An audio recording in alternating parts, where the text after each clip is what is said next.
A newspaper linked to the ruling African National Congress is due to be launched soon.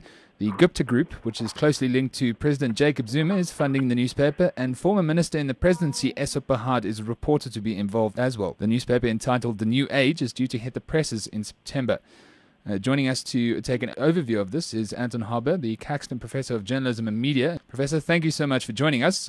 Much to talk about something like this. Why exactly is this happening now? Why launch the newspaper in this year?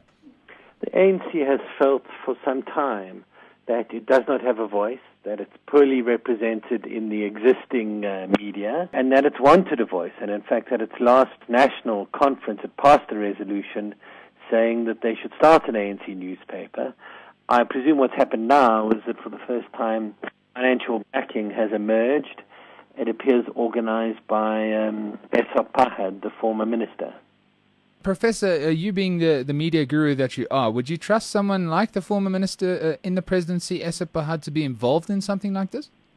Well, I think you'd have to understand what it is, as long as one sees it clearly as a party-affiliated newspaper, funded and backed for those purposes. As long as one's clear about that, then I think it's fine, and it's a welcome addition to the range of choices we have in what we read. I think it's going to be financially extremely challenging because I expect it will be a small circulation party newspaper, essentially.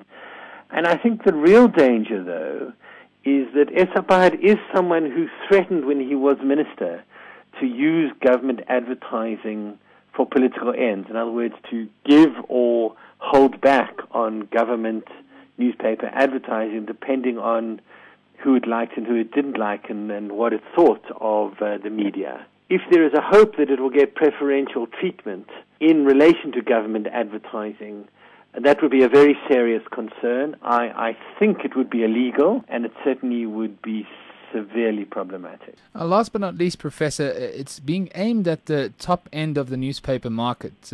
Why exactly do you think that they're aiming it at this higher LSM as opposed to modeling it something along the lines of the Daily Sun? Maybe a greater reach? I think they're more concerned to aim it at party cadres, at those taking part in and leading the debate about policy and the party and the direction of the country and the economy and delivery and those issues.